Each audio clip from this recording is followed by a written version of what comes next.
Silakan baca ayat suci Al-Quran dulu Pak Isra. Siap. Pak Isra, jangan yang bakal aku baca.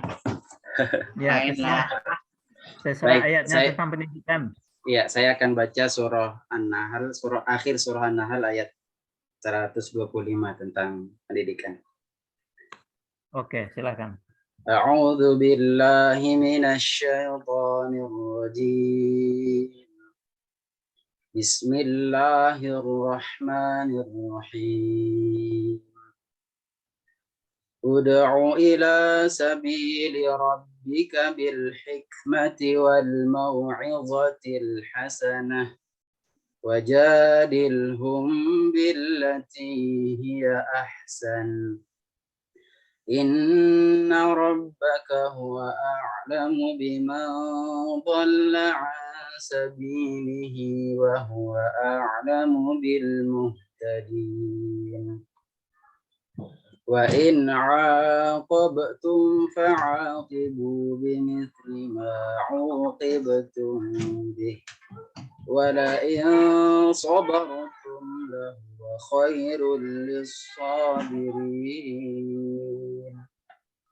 Wasbir wa ma sabruka illa billah wa la tahzan 'alaihim wa la taku fi dhayqin mimma yamkurun.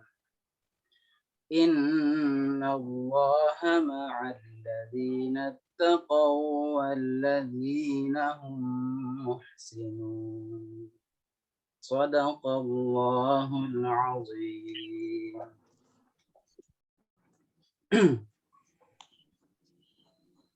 Silakan Pak, kandungan ayat itu terkait dengan apa itu ceritanya?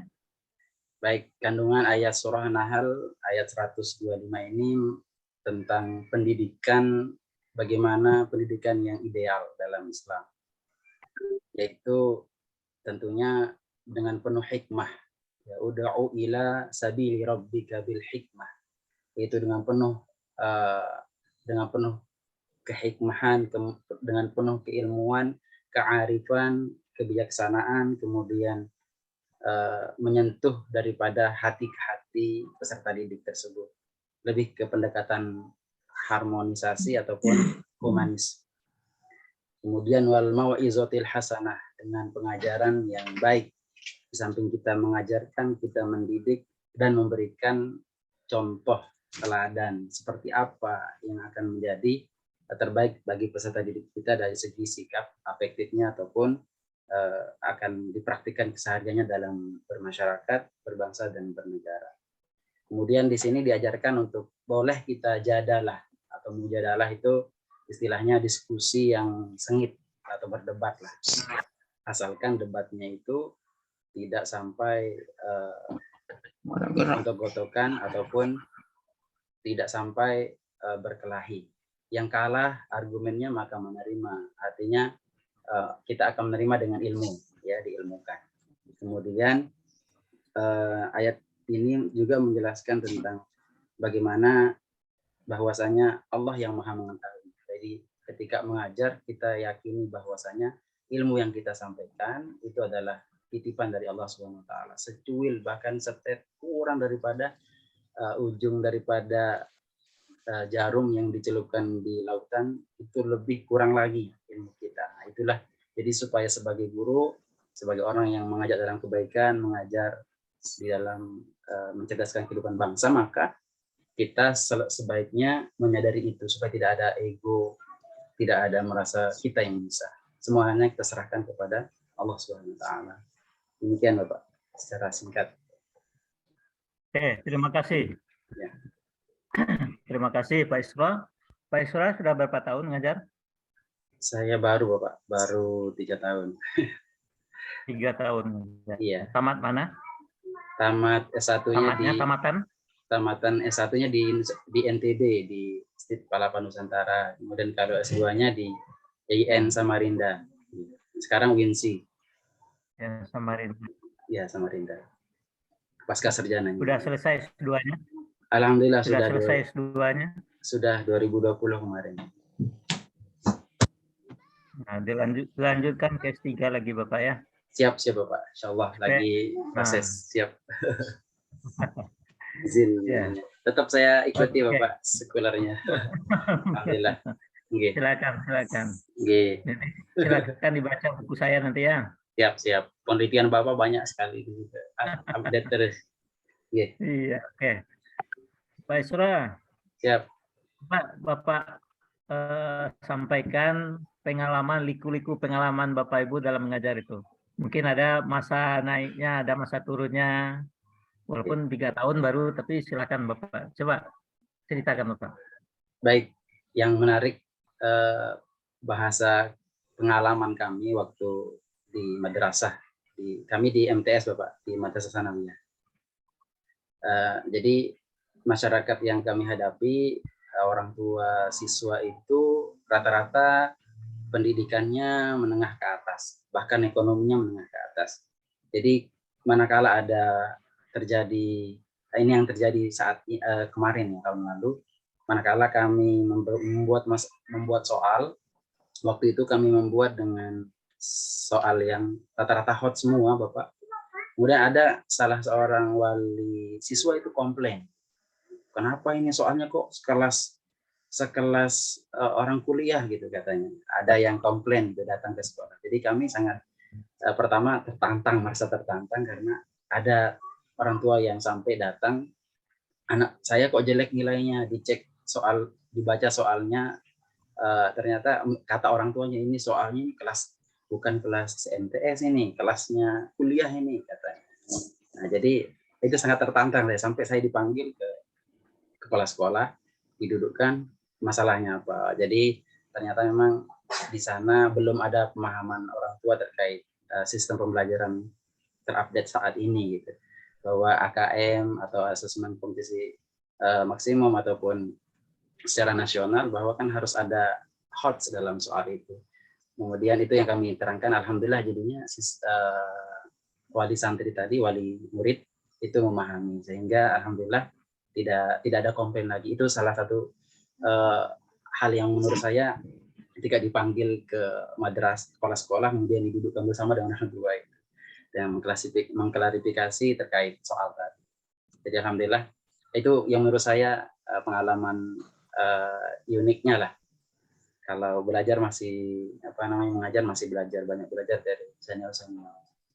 Mohon doanya Bapak, mohon bimbingannya terus.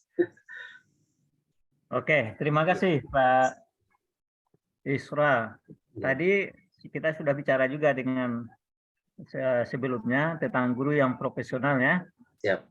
Tapi sebelumnya saya lihat dulu Pak Alin sudah dibuat. Pak Alin, silakan. Terus agak didekatkan ke kameranya. Lagi.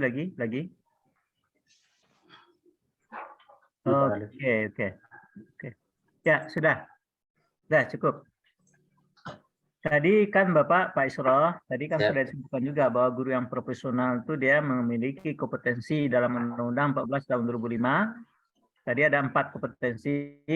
Pertama, kompetensi pada KUGI. Yang pada KUGI itu keilmuan. Jadi keilmuan itu maksudnya adalah guru itu wajib kalau dia mengajar wajib tamat pendidikan gitu. Ya. Punya lisensi. Nah, Bapak Ibu sekarang kan dalam rangka mendapatkan lisensinya itu. Profesional apa ini ya memiliki tiket atau SIM-nya mengajar. Ya, SIM mengajarnya di pendidikan profesi ini. Ya. Dengan melalui mendapatkan sertifikat pendidik. Ya, jadi kompetensi yang kedua itu ada profesional. Ya. Nah, yang profesional itu apa itu Pak Isra? Maksud daripada guru itu memiliki kompetensi profesional, yaitu melakukan segala aktivitas pembelajaran dengan sepenuh hati dan memang dijiwai dengan seluruhnya, seutuhnya, kemudian berusaha menciptakan ataupun mengerjakan pekerjaannya dengan tuntas, dengan hasil terbaik. Itu yang kami kenal dengan teori ataupun kompetensi profesional. Manakala guru itu bekerja atau mengajar dengan penuh hati, menjiwai apa yang dia geluti, kemudian menguasai secara komprehensif, menyeluruh, ya, maka ketika ada kegiatan ataupun target yang harus dia selesaikan, dia akan menghasilkan dengan hasil terbaik. Dengan hasil terbaik, itulah guru profesional. Ya, Bapak. Oke, terima kasih. Yang profesional itu sebenarnya ahli, Pak. Ya, Memiliki keahlian. Ya, memiliki keahlian. Untuk keahlian itu dia harus memiliki yang tadi itu, yang 184 yang saya katakan tadi. ya, Ya, jadi kalau guru ingin profesional, dia ahli, nah, tahu metode mengajar, tahu dengan teknik mengajar, tahu dengan taktik mengajar, tahu dengan strategi mengajar, tahu dengan model mengajar, tahu dengan keterampilan mengajar. Jadinya kalau bisa kita menggunakan yang 184 itu, anak tidak akan lari keluar lagi. Ya. Jadi kita sedang mengajar, tapi anak keluar masuk saja. Kita ceramah saja, itu nanti keluar masuk anak itu. iya. Jangan disalahkan anak Bapak Ibu, ya. Jangan sekali-kali menyalahkan anak kalau ada anak yang keluar masuk kerjanya. Ya. Tapi koreksi diri kita. Kenapa anak keluar masuk? Iya. Ya. Nah, jadi kita sesuaikan dengan mengajar kita. Oh, sekarang kita mengajar tentang penyelenggaraan jenazah. Ya, kita bawakan dengan model apa? Jigsaw. Nah, itu menarik bagi anak itu. Iya. Model jigsaw. Kita pilih. Makanya itu gunanya kita di dalam apa? Dalam pembelajaran kita memilih metode yang tepat. Ya, jangan ceramah saja, walaupun ceramah itu bagus, baik. Tidak ada satu metode, satu model, satu strategi, tidak ada yang paling baik. Tidak ada yang paling baik, baik semuanya. Nah, dan tidak ada pula model non metode itu yang jelek, tidak ada. Baik semuanya, cuma melihat situasi dan kondisi. Apa masalahnya? Apa materinya? Pilih nantinya.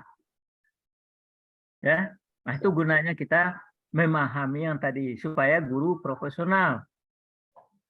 Kalau Bapak Ibu memahami yang 184 itu, anak tidak akan lari, dicari, ditunggu oleh Bapak Ibu tuh. Senang anak nanti kita. Nah, jadi besok misalkan kita mengajar tentang sholat atau tadi penyelenggaraan jenazah, ya kita pilih dengan model jigsaw. Ya, jigsaw yang tepat nanti. Dan itu tergantung kepada Bapak Ibu. Ya. Apa materinya, apa metodenya, apa yang kita pakai, silahkan. Makanya guru dituntut sekarang memahami. Guru yang profesional, dia harus memahami 184 metode mengajar, strategi mengajar, model mengajar, keterampilan mengajar, teknik mengajar, taktik mengajar. Nah, itu banyak itu, Pak. Oke. Berikutnya. Baru dua tadi. Guru yang profesional pertama memahami kompetensi pedagogik, memahami kompetensi profesional, ya. Ya. Yang ketiga apa, Pak? Kompetensi kepribadian, dan yang keempat profesi sosial. Kompetensi seperti apa? Kepribadian dalam hal ini kompetensi guru abad 21 ataupun sesuai dengan Undang-Undang Nomor 14 Tahun 2005 tadi, bahwa guru yang profesional itu adalah guru yang kompetensinya kompetensi kepribadian. Dia lebih kepada penjiwaan. Bagaimana memahami anak bukan dari segi secara fisikal saja, tapi dia juga masuk kepada relung-relung nilai yang ada dalam diri anak tersebut, seperti memanusiakan manusia, terus lebih kepada pendekatannya humanistik lah, seperti itu. Oke, terima kasih Pak Isra. Ya. Silakan Bapak tulis surat Al-Isra. Al-Isra berapa ayat, Pak? 3 ayat saja cukup. 3 ayat, siap. Oke. Sesuai dengan nama ya. Ya, sementara Pak Isra menulis kita lanjut kepada Bu Lili Yuliana. Surah Al-Isra. Silakan Bu Lili Yuliana membaca